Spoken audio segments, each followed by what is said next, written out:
Man. You're a coward. And I don't take nothing. You're a thief, you're a coward. Don't say you're a thief. Okay. You're a Come thief. to the office, man. Come to the office so we can straighten it out then. Bonjour tout le monde, c'est Stevie de Music Feelings. Est-ce que vous savez ce que c'est qu'une malédiction? Parce qu'aujourd'hui, c'est notre première vidéo du mois de février. Ça veut dire que nous sommes en plein Black History Month. Pour ceux qui ne savent pas ce que c'est que le Black History Month, c'est le mois, comme son nom l'indique, de l'histoire de la culture noire américaine en fait. Donc à la base, j'avais prévu de commencer ce mois avec une histoire d'un artiste des années 60 hyper important, mais il se trouve que l'actualité m'a un peu rattrapé, encore une fois. Et donc, on va commencer le Black History Month par un autre débat. Un débat sur l'un des plus gros labels noirs de l'histoire de la musique en fait. Il est géré par ce monsieur-ci que tout le monde connaît. Savage! I'm a savage! Oh! I'm a savage! Whatever I want, I'm going to get! Whatever I want, I have to get! Et il y a ce qu'on appelle la Bad Boy Curse, à savoir la malédiction de Bad Boy. Cette semaine, elle s'est un peu révélée parce qu'il y a eu un choc de titans. À savoir que Diddy a fait un discours quand il a reçu son Icon Award à la soirée des Pre-Grammy. Il a fait un discours où il a attaqué les Grammy en disant que les Grammy ne respectaient pas suffisamment la musique noire américaine notamment et que les artistes devaient beaucoup plus step up le game. Vous vous rappelez de qui a déjà dit qu'il fallait step up le game dans la précédente vidéo sur les Grammy? Et vous savez que quand on dit ça, c'est mauvais signe parce que de fait, il y a quelqu'un qui va vous dire que mais j'ai déjà step up le game, mais ça n'a pas marché. Et donc, Maze, l'un des autres artistes de Bad Boy, l'un des derniers artistes encore signés chez Bad Boy, a réagi dans un post Instagram absolument incendiaire où il remet un peu les points sur les i. On va voir pourquoi il le fait, pourquoi ce qu'il dit a de la résonance, mais surtout en fait, avant d'y arriver, on va revenir un peu sur l'un des points de la Bad Boy Curse, à savoir l'escroquerie des artistes. Money time. Pourquoi autant d'artistes de Bad Boy au fil des années se sont plaints de n'avoir pas grand-chose des revenus de leur vente de disques? Et d'ailleurs même, pourquoi on parle de malédiction en fait? Pourquoi on parle de malédiction? C'est ce qu'on va voir dans cette vidéo qui sera en deux volets. Le premier volet, c'est tout de suite. Avant de commencer la vidéo, n'hésitez pas à vous abonner, à liker, parce que beaucoup d'entre vous, vous ne likez pas là. Likez, commentez, partagez, participez au Tipeee, et on y va quoi. P. Diddy est un dieu musical. Quand je dis dieu musical, ce n'est pas forcément un bon chanteur. Donc, Scream that. Baby, won't you come and take my pain away? non, that's not it. Ce n'est pas forcément un excellent rappeur.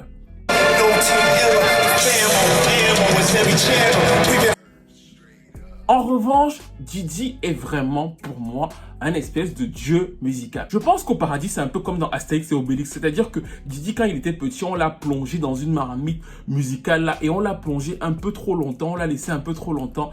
Et ça a donné ce gars qui, en fait, est un merveilleux, mais absolument merveilleux directeur artistique. On félicite beaucoup les producteurs. Et je suis un des premiers à le faire. On félicite aussi beaucoup, mais beaucoup aussi les artistes, même ceux qui ne chantent pas leurs propres chansons, comme ici.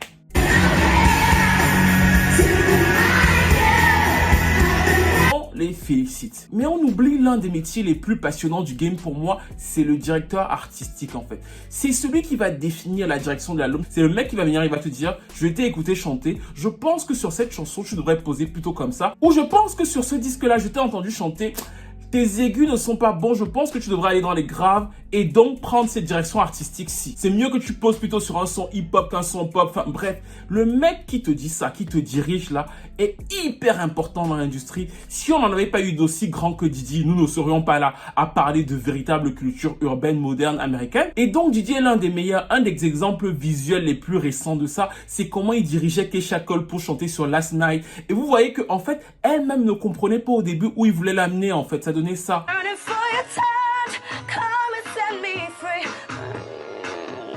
No. Scream it. I'm screaming. No. Baby, won't you come and take my pain away? Way. I'm trying to scream it. No, you're not. You're not screaming it. I don't know why you're holding back. I was like, I'm doing it. What do you want me to do over and over again? Il sait ce qu'il veut de toi, il te pousse jusqu'à ce que tu arrives au meilleur de tes capacités en fait. C'est pas un excellent producteur, ce n'est pas un excellent rappeur, mais c'est un vrai visionnaire en fait. C'est quelqu'un qui a une vraie vision, qui connaît la musique et c'est pour ça que Bad Boy, après Motown, est l'un des plus gros labels noirs jamais connus en fait. Ils ont une richesse discographique absolument immense, des trucs comme ça.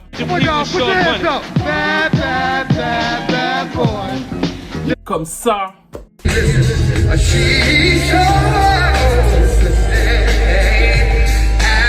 Tous les albums quasiment qui ont été faits par Bad Boy sont bons. Alors je suis pas en train de vous dire que tous les albums sont des classiques, mais vous voyez très rarement un mauvais album dans la discographie de Bad Boy et ça c'est rare. Même chez Young Money, qui a aussi des talents et c'est géré par Birdman, vous voyez que des fois il y a des albums qui sont un peu ratés, qui sont moins ficelés. Hein?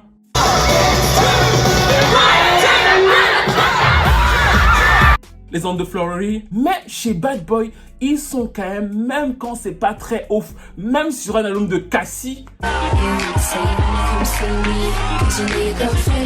Quand vous écoutez l'album de Cassie, tout est ficelé pour sa voix en fait. Et ça c'est Didi qui a ce côté très castrateur, mais qui est vraiment impliqué dans les disques de chacun de ses artistes. Et ils vous le disent en fait. C'est-à-dire qu'il est là et cette vision qu'il a, il a la vision pour exactement chaque artiste. S'il est capable avec Cassie, où c'est pas grand chose, de vous faire un album qui est quand même bien ficelé comme celui fait avec Ryan Leslie, c'est qu'il est capable de beaucoup de choses. Et nous n'aurions pas eu le mariage entre le R&B et le hip-hop de cette dame-ci.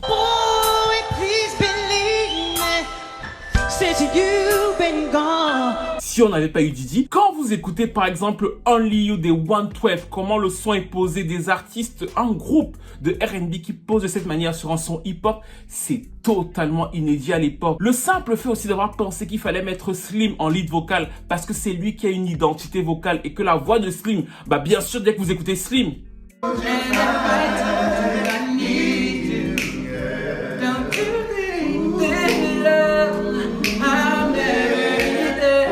vous savez qui c'est, donc c'est lui qui définit le groupe et qui donc leur donne une structure. Le simple fait d'avoir cette idée-là et de pas se dire qu'on va prendre n'importe qui chante comme The Voice, bah en fait ça a de la valeur. Même si le très grand public ne le voit pas forcément, ce sont ce genre de choses qui font de Didi un très grand directeur artistique et c'est pour ça qu'encore une fois, réécoutez-le, prenez tout le catalogue de Bad Boy parce que ça m'arrive souvent, je passe mes soirées là, j'écoute tous les albums de Bad Boy et je vous assure, c'est rare, mais hyper rare qu'un album de Bad Boy vous vous dites c'est mauvais. C'est-à-dire que oui, il y a des albums moins bons que les autres, ça c'est normal, mais un album pourri de Bad Boy, ça n'existe quasiment pas et c'est pour ça encore une fois que le prix qu'il a reçu était mérité, sauf que quand il dit ceci, Truth be told, hip-hop has never been respected by the Grammys.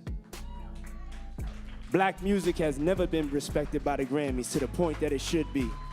quand il a dit ça, surtout sur Twitter, il a fait son effet. Surtout pour tous les woke people de Twitter, c'est-à-dire que Black machin, Black Power, bref, vous connaissez un peu le topo, ils étaient à fond et ça a été repartagé en disant que Didi attaque les Grammy. Moi, j'ai pensé que c'était un peu facile, surtout qu'il ne fait pas d'analyse de fond, il fait un truc sur la forme qui va plaire à tout le monde et surtout qui va redorer très bien son image sur les réseaux sociaux en fait. Je tiens à vous rappeler que ça aussi, ça existe.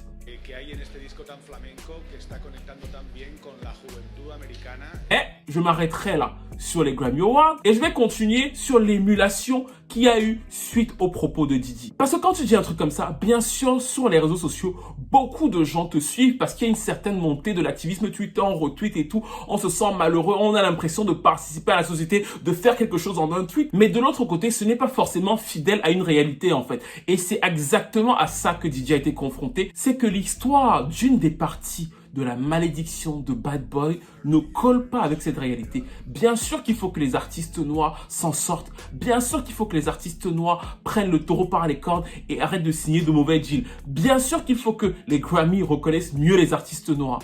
Mais qu'a fait Didi pour les artistes noirs eux-mêmes? Right. So yep, if you come from Bad Boy, you're never successful. That's what they say. That's what they say. La malédiction de Bad Boy Records. On dit qu'on n'en sort jamais vraiment. C'est-à-dire que quand tu quittes Bad Boy, c'est impossible de réussir. Vous avez certainement dû entendre parler de cette fameuse malédiction de Bad Boy Records. Dans cette vidéo, on revient sur le premier volet qui est l'aspect financier. À savoir que plus tu es big, plus tes artistes sont populaires, plus tu es qualitatif, plus tout ce qui se passe avec tes artistes de manière logique est observé en fait. Et la plupart des artistes de Bad Boy vont avoir toutes les couvertures de magazines, vont être parmi les plus gros artistes au monde, vont avoir toutes les critiques hyper positives. Et ce qu'ils vont se refuser à avoir, c'est que très souvent, dans leur compte en banque, ça ne va pas suivre en fait. C'est-à-dire que tu es populaire, tu es big, tu es partout. Mais quand tu rentres chez toi, tu dois jouer au billes avec Stevie de Music Feelings dont les fans ne participent pas au Tipeee en fait. C'est-à-dire qu'il veut quitter un certain niveau de pauvreté et avoir donc le statut qu'il mérite. Surtout que musicalement, je vous ai dit, Bad Boy, ça claque.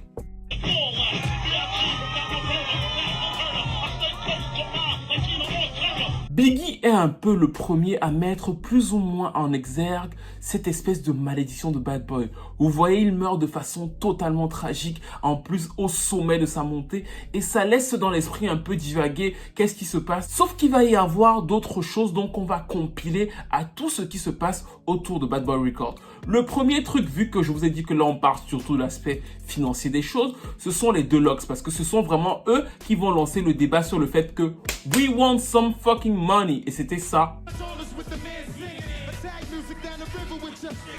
Style P, Jadakiss et Chic vont signer chez Bad Boy Records en 97 après le succès du fameux classique It's All About the Benjamin. Ils signent sur le label et vont aussi sortir leur premier album Money, Power, Respect qui va aussi devenir l'une de leurs phrases phares. Ils déposent ça comme ça, mais ils se rendent très vite compte que quoi? Ils ne gagnent pas beaucoup d'argent. Ils sont toujours dans leurs anciens quartiers, ils ne se font pas beaucoup d'argent. Hormis dans les concerts, l'album se vend plutôt bien, mais il n'y a pas énormément de revenus et ça les frustre. C'est la première chose. Et de l'autre côté, Diddy leur dit quoi? Diddy leur dit, il faut crossover, parce que la formule de Diddy, c'est souvent aussi de faire du crossover. Un son beaucoup plus populaire et ils n'en veulent pas. Et comme ils sont managés par ces gens-ci, les Rough Riders, à savoir la rue, les gars de Rough Riders leur disent mais c'est de la merde en fait, venez vers nous, gardez votre stricte crédibilité. Et c'est donc comme ça que Jadakiss et ses deux amis vont devenir le premier clash public de Diddy. Nous sommes en 99 et ils vont donc faire campagne pour pouvoir quitter Bad Boy Records. Quand au début ils vont venir vers Diddy en lui disant on veut quitter ton label, il va leur dire vous êtes malade, vous restez là. Find out what it was. But don't sit here and portray like Puff took nothing from y'all. Puff is- What is it then? What is it? What do you call it? If What do it's you 10 call years it? and you- What do you call it? And don't just say told we it to can you come now. do that, so don't get on the radio and act like a tough guy or none of that. Wait, you know how we can settle You it? acting I'm tough. in my office. So why don't we stop talking on the radio? Now you want people to stop talking because you just don't want to know the truth, dog. Yes, man. You're a coward. And I don't take nothing. You're a thief, You're a Puff. coward. Don't say you're a thief. Okay. You're a Come to the thief. office, man. Come to the office so we can straighten it out then. Donc les gars vont trouver une autre technique, c'est qu'ils vont faire appel à la rue. Comme ils sont vraiment très populaires, ils vont sortir des t-shirts qui vont dire Free Deluxe, ce genre de choses. Ils vont vraiment faire appel à la rue et la pression de la rue va être tellement forte que Diddy va finir par leur rendre leur contrat. À ce moment-là, quand ils vont gagner face à Diddy, Style P va sortir une phrase qui est très importante. Il va dire « Nous avons changé le game aujourd'hui. Cela va peut-être prendre des années, mais d'autres artistes vont parler, d'autres artistes s'élèveront. Nous l'avons fait pour que les gens n'aient plus peur de parler. » Nous sommes en 99, il dit ça et finalement Deluxe va continuer leur carrière, ils vont avoir d'autres succès et récupérer pas mal de crédibilité, mais la petite phrase là va avoir un écho. Diddy de son côté vit la vie de jet set, c'est le pacha, c'est encore le roi du game parce que le talent est là et qu'il sort avec cette jolie dame-ci.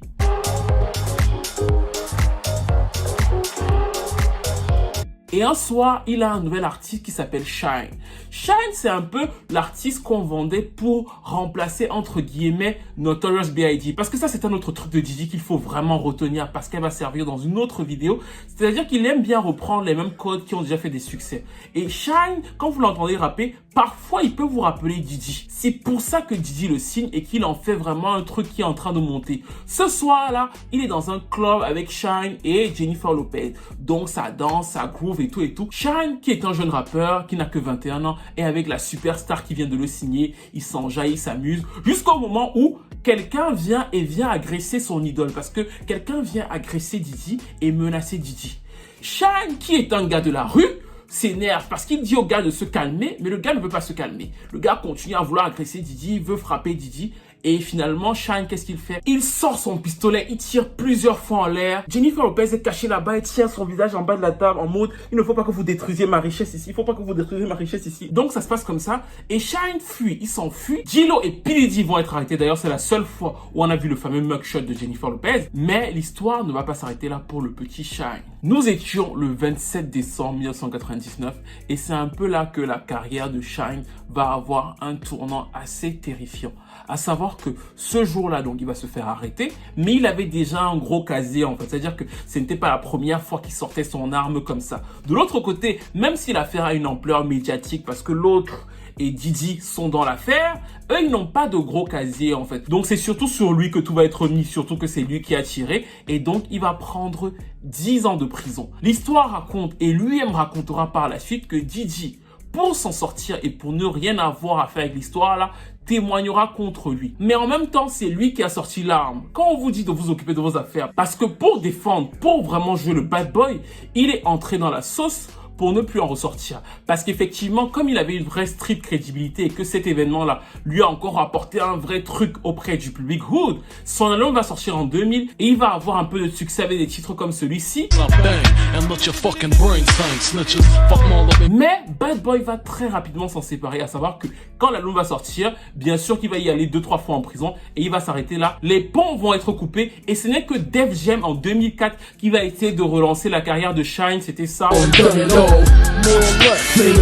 Et vous connaissez déjà ma phrase, un clash n'est pas un vrai clash tant qu'il n'est pas là. 50 Cent va s'en mêler parce qu'il va se moquer de lui et de ce qu'il a fait. C'était dans cette chanson-ci.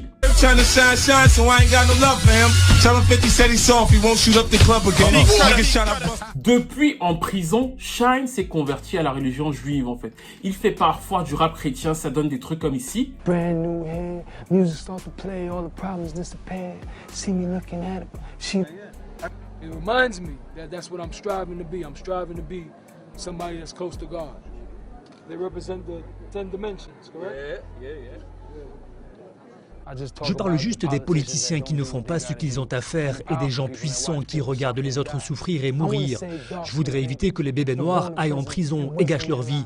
C'est ça que je chante, c'est ça dont je parle. Mais donc, il est très croyant. Il avait rencontré Diddy en 2012 et apparemment, sur le coup, ils s'étaient réconciliés. Mais quelques mois plus tard, il avait fait des tweets en disant qu'il a donné 10 ans de sa vie à Diddy et que Diddy l'a non seulement escroqué financièrement, mais que Diddy n'a jamais vraiment été un ami pour lui, en fait. Il dit ceci, 10 ans, 10 années, je me suis assis pendant 10 années pendant que le mec vivait à Saint-Barth et qu'il vivait la belle vie parce qu'il m'avait dénoncé. Si j'étais un faiblard, je me serais pendu en prison. Comment récompenserez-vous la personne qui vous a sauvé la vie? J'ai sauvé la vie de Diddy. Mais la seule chose, en parlant de Diddy, que cette balance comprend, c'est la peur. Il adore jouer à la roulette russe. J'ai donné la vie à Diddy, sa tête était sur un plateau, mais je lui pardonne. C'est un peu là qu'en sont les relations entre Shine et Diddy, et c'est une des autres histoires un peu mystérieuses de Bad Boy, parce qu'encore une fois, c'est un rappeur qui est sur le point d'exploser, et au moment où il explose, son album va sortir, il va devenir une superstar, il lui arrive ça dans Bad Boy, et finalement, donc il ne revient plus à la musique, parce qu'encore une fois, la maxime que vous avez entendue là, c'est de vous dire que chaque fois que tu quittes Bad Boy, c'est fini pour toi, en fait, tu n'as plus jamais aucune chance. Et pour nous resituer sur l'aspect financier, d'autres artistes qui se sont bien sûr plaints de Diddy, ce sont les 112 en fait, parce que sur leur deuxième album, ils se sont rendus compte que tout le monde avait de l'argent dans l'industrie, hormis eux qui vendaient pourtant très bien. C'était ça. Like the second album, like we started to see that like something wasn't right. You top of the charts, you're all over the world, you're traveling, everybody know you, everybody recognize you, they're singing your songs word for word, but then your living expense, your living arrangements haven't changed. You're still going back to the hood. You're still in your, and you're still in the first place. You're still in the first place you were when you first got your record deal. So that really. Et c'est pour ça qu'ils vont quitter Bad Boy en 2003 pour aller notamment chez Def Jam en fait. Et encore une fois, quand ils vont quitter Bad Boy, même s'ils vont faire un album que j'adore, celui de 2005, à savoir Pleasure and Pain, le succès sera moindre et c'est pour ça que ça confirme un peu la fameuse maxime. Mais ce n'est pas une confirmation mystique en fait, mais vous allez le voir à la fin de la vidéo. C'est pas forcément parce qu'on leur a fait quelque chose que quand ils partent, ça marche moins bien. L'autre personne malgré tout qui va aussi se plaindre des agissements de Diddy, c'est bien sûr Black Rob. C'est un des autres rappeurs montants de Bad Boy Records. Il a eu un tube que moi j'adore, c'était ça.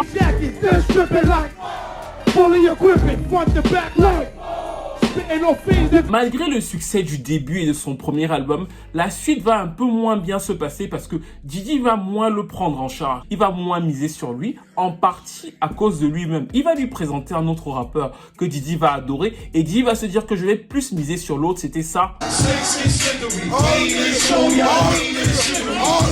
Et ça va entraîner une certaine frustration, surtout qu'encore une fois, le contrat de Black Rob ne lui donne pas beaucoup d'argent en fait. Son disque de platine, malgré tout, il vit dans le même appartement. Lui, il a vraiment pas changé d'appartement. Il vit dans le même appartement qu'avant. Et c'est très compliqué pour lui de survivre alors qu'il a un disque de platine. Il va dire que Diddy ne va faire que l'appeler pour lui dire d'écrire des textes, à savoir que tout le monde sait ça, Diddy fait écrire des textes, mais Diddy ne va pas le payer pour écrire des textes en fait. Donc c'est une seconde frustration de dire que même si j'écris pour lui, je ne suis pas payé. Et donc les deux vont progressivement se fighter. En 2005, Bad Boy va sortir son deuxième album pour se débarrasser de lui. Et quelques mois après, lui va aller en prison et il va faire cette interview. Après 4 ans de prison, il va faire cette interview. When I heard that, you know, this nigga went seeing this nigga Wayne in jail, you ain't come see me, y'all. Like all the years we spent together, like, that shit didn't mean nothing to you, dog. Like you actually think I'm not your man? So that right there told me like, yo, that nigga was never my man. My lawyer calls them and they talking about, oh, now we took him off of that. Wow. Y'all took me off of that, so I'm supposed to get these meds and shit, man. Oh, what? Où globalement il accuse Diddy de lui avoir volé des millions et des millions de dollars. Faith Evans aussi a eu des problèmes avec les fameux contrats de Diddy. Sauf que elle s'en est bien sortie, c'est-à-dire que quand elle a quitté Bad Boy, elle a réussi à avoir un très bon deal, surtout que elle, sa grande force, c'est qu'elle avait les droits de Biggie en fait. Elle était la femme de Biggie, donc elle a réussi à partir avec les royalties de Biggie et donc de s'éloigner des gros drames autour de l'argent de Bad Boy Records en fait. C'est pour ça que Diddy et elle sont en très bon terme, c'est parce qu'elle avait vraiment un gros moyen de pression sur lui et donc elle s'en est sortie de l'affaire et qu'il n'y a pas de gros drame autour de Faith Evans et de Diddy. Mais un autre artiste de Bad Boy qui s'est plaint, c'était Mark Curry. Et c'était ça. Right. They did their whole campaign. They got off, you know, they still in a few deals here and there though. I mean, they got off as far as being signed to Bad Boy, but as far as another man still may be owning anything that they earn, oh yeah, somebody else is still getting money with them. Even Mace. Well, we have Lui, il a sorti un livre qui s'appelle Dancing with the Devil, How Puffy Burned the Bad Boys of Hip Hop. À savoir, danser avec le diable, comment P. Diddy a brûlé les bad boys du hip-hop. Je sais que le titre Diable fait peur ou alors attire, mais il ne parle pas de choses ésotériques en fait. Il évoque vraiment l'aspect psychologique des choses, à savoir que ces gens-là sont arrivés, ils n'avaient pas grand-chose, ils se sont fait escroquer par quelqu'un qui a continué à avoir beaucoup plus d'argent et finalement ils sont retombés, ils sont tombés dans la drogue et dans l'alcool. Et ça ressemble pas mal du coup à l'histoire de D-Dep qui nous a fait danser sur ça.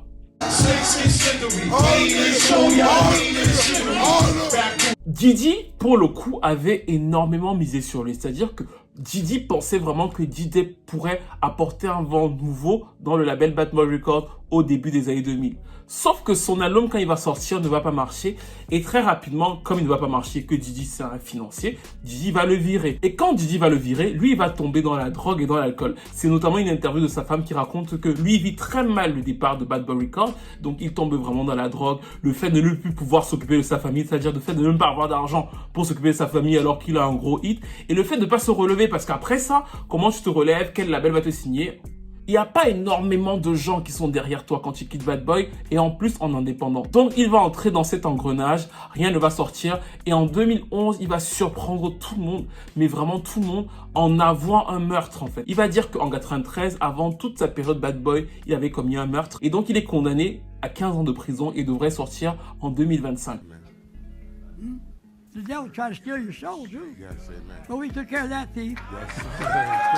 Cette vidéo, c'est une vidéo qui a fait le buzz en 2007. Et en fait, ça fait très peur parce que l'homme sur cette vidéo s'appelle Craig Mack. C'est le premier artiste à avoir signé des hits chez Bad Boy Records. C'était vraiment le premier rappeur poulain de Diddy, avec ça notamment.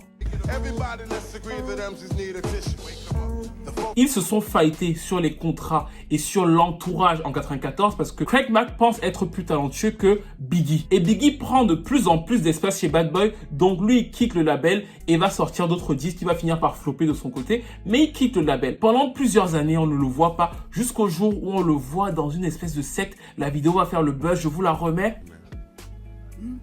The devil tried to steal your soul, too. Yes, amen. But we took care of that thief. On a appris il y a 2 ans qu'il est finalement mort après plusieurs années passées dans cette secte où le gourou a été formellement accusé de pédophilie et de plusieurs autres actes absolument effrayants. Tout ceci brosse un portrait assez sombre, assez noir de Bad Boy Records. Mais il faut aussi prendre un certain recul. Bien sûr, l'aspect mystique, l'aspect fantastique de tout ça vient du fait que c'est le même label et surtout ces rappeurs là, après Bad Boy, vont vers la religion. Shyne est devenu juif, Craig Mack est entré dans une secte et surtout Loon est maintenant imam et il part du fait que quand il était chez Bad Boy, il n'était pas totalement lui, il n'était pas totalement la personne qu'il a toujours voulu être. I take it you're no longer a bad boy. No, bad boy days are over. Now I'm what you call a good boy. Quand on dit rap, religion, bad boy, bien sûr, on pense à ce monsieur-ci.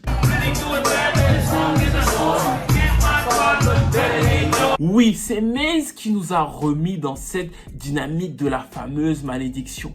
Parce que Maze a répondu à Diddy après ce discours au Grammy Award.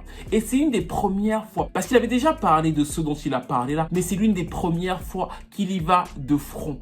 Et qu'est-ce qu'il dit exactement à Diddy? Alors le lien pour le propos entier sera dans la barre et pour ceux qui me suivent sur Instagram, vous pouvez le lire entièrement.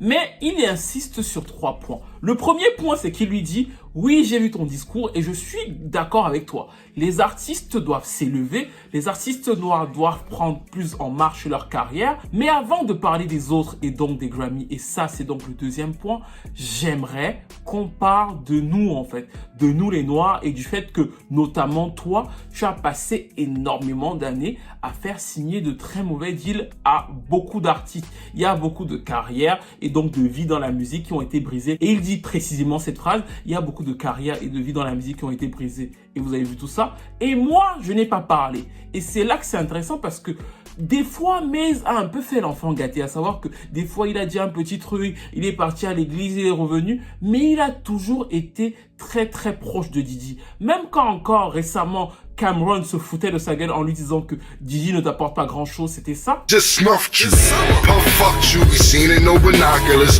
passed you the 50, he was finger popping you. Maze a toujours plus ou moins été proche de Diddy. Il n'est jamais venu en backup des 112, de Carl Thomas ou ce genre de choses, alors que c'était le travail de Faith Evans en fait. Faith Evans doit avoir une relation assez particulière avec Diddy parce que quand les autres parlent, elle les soutient et elle reste aussi plus ou moins en bon terme avec lui. Bref, Maze n'a jamais fait ce travail et là d'un coup, il les a cités sans les citer. Et quel est le vrai problème de Maze?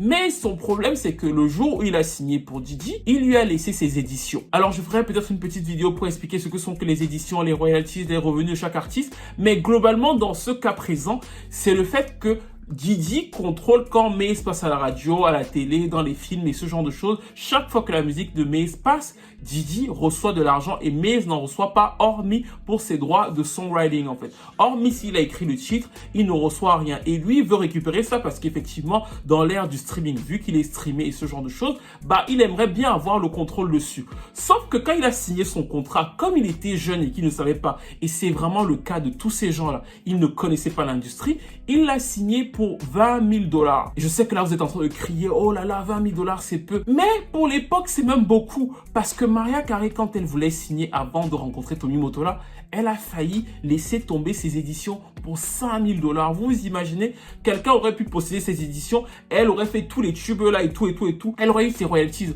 en tant que songwriter, mais elle n'aurait pas eu ses éditions. Bref, Maze veut récupérer ses éditions. Et il a donc proposé, il y a encore quelques jours, à Diddy de lui racheter ses éditions, ses droits sur les chansons à $2 millions. Je te dis non avec plaisir. Diddy ne veut clairement pas. En fait, Diddy reste sur l'aspect strictement business. Il lui a dit qu'il y a une société européenne, donc un homme blanc, parce qu'il dit l'européen. En gros, un homme blanc est prêt à racheter ces droits-là. Et si Maze peut s'aligner sur les mêmes droits que l'homme blanc, il lui donne. Si ce n'est que $2 millions, même s'il n'a acheté ça qu'à $20 000, bah en fait non. Parce qu'aujourd'hui, apparemment sur le marché donc défini par l'homme blanc, ça vaut plus. Et donc, Maze lui dit, au final, moi, j'ai toujours été derrière toi. Je t'ai toujours fait confiance. Tu n'as acheté ça qu'à $20 000. Moi qui suis un artiste noir qui essaie de me battre et de nourrir ma famille, je te propose de te racheter ça à 2 millions et tu n'en veux toujours pas. Mais c'est toi qui fais les gros discours. C'est toi qui parles d'amour. Alors que derrière, il n'y a pas cet amour. Il n'y a pas ce soutien. Ce n'est que de l'hypocrisie. Pour le moment, Diddy n'a pas encore réagi. Mais ce qui est bien avec cette histoire, c'est qu'il place les gros magnats de l'industrie afro-américaine face à leurs propres contradictions. Et surtout, j'ai insisté sur une phrase au début de cette vidéo. C'était la phrase de Maze quand il disait « D'autres artistes vont nous suivre, nous étions en 99 ». Et c'est là que ce qui se passe tout de suite va être hyper intéressant à analyser. Pourquoi? Parce que forcément, Maze joue sur la fibre émotionnelle. Parce que de façon business, il n'a pas raison. Vu que Diddy dit, l'autre me propose plus, si tu ne veux pas, on laisse tomber. Sauf que Diddy lui-même est allé se placer devant les Grammy pour jouer son numéro sur la carte lui-même très émotionnelle. Donc de fait, l'autre le rattrape sur cette même carte-là et le public aime bien soutenir le plus faible qui ici est Maze face au plus fort. Donc est-ce que Diddy va céder? Et s'il cède, ça va être intéressant de voir qu'il aura fallu 21 ans pour que Maze lui-même puisse prendre vraiment la parole alors que D-Lox l'avait fait en 99. Nous arrivons donc à la fin de ce premier volet sur la malédiction de Bad Boy Records qui était donc centré sur l'aspect financier des choses. Parce qu'en réalité, Diddy fait ce que beaucoup d'autres producteurs faisaient à l'époque en fait. Il fait signer ses artistes, il prend le maximum de... Sauf que là, il va avoir effectivement un gros impact et que trop d'artistes sur le même label vont être spoliés et donc sur le long terme, ça donne une mauvaise image de la marque. Mais là où il ne faut pas tomber dans le populisme, c'est quand on dit que chaque fois que quelqu'un quitte Bad Boy Records, il tombe et flop. Mais ça vient aussi du fait que la plupart des artistes de Bad Boy sont formés, fondés, structurés dans la tête de Diddy. C'est-à-dire que c'est lui qui te structure ton son, c'est lui qui te structure ton image, c'est lui qui te structure ton identité. Et donc de fait, pour eux, quand ils sortent de là, surtout qu'ils sont très jeunes, ils signent parfois chez lui à 17 ans, 18 ans, 19 ans, c'est très compliqué, non simplement de savoir qui tu es, mais de savoir ce qui marche commercialement chez toi en fait. Tu peux très bien avoir énormément de talent et ne pas savoir ce qui est le mieux pour toi de chanter, ne pas savoir ce qui va marcher pour toi en 99, tout en gardant un aspect qualitatif, tout en restant toi-même. Et ça, c'est ce que Diddy a apporté en fait. C'est un très, très, très grand directeur artistique. Et c'est aussi pour ça que partir de Bad Boy, ce n'est pas simplement le fait que oui, peut-être qu'il a des gris-gris chez lui. Partir de Bad Boy et s'en sortir seul sur le mainstream quand tu as été formé chez Bad Boy, c'est incroyablement compliqué. Bref, nous arrivons à la fin de cette vidéo. N'hésitez pas à me dire ce que vous en avez pensé. N'hésitez pas à me dire qui a raison. Est-ce que vous êtes plutôt du côté de Diddy? Vous êtes plutôt sur l'aspect très business? On avance, on est capitaliste, on avance. Est-ce que vous êtes plus sur l'aspect émotionnel qu'exprime Maze? Dites-moi qui a raison pour vous, qui a tort. N'hésitez pas à commenter, à partager. Que pensez-vous de la malédiction de Bad Boy Records? Est-ce que c'est une bonne manière de faire? Est-ce que c'est une mauvaise manière de faire? Soyez honnête avec vous-même en fait. Qu'auriez-vous fait à la place de Diddy? Qu'auriez-vous fait à la place de Loon? Qu'auriez-vous fait à la place de Shine? Parce que pour moi, Shine, c'est toujours l'histoire la plus tragique de tout ça. Parce que le gars, il serait resté tranquille. Il n'aurait pas essayé de défendre Diddy. Il aurait eu sa carrière, en fait. Le mec est allé au choc. Et aujourd'hui, il se retrouve à faire du rap juif. Alors, je ne suis pas en train de dire que c'est mal de faire ça. Mais je trouve que pour l'ampleur qu'il aurait pu avoir sur cette période, c'est plutôt triste. Donc, dites-moi tout dans les commentaires. Likez, commentez, partagez. Et on se retrouve très vite pour une nouvelle vidéo. Encore une fois, il y aura un second volet sur cette vidéo. N'hésitez pas aussi à participer au Tipeee parce que comme vous pouvez le voir, personne n'aime travailler gratuitement. YouTube bloque les monétisations sur les vidéos. Donc d'ici à ce que je trouve ma petite secte, participez au Tipeee. On se retrouve très vite pour une autre vidéo.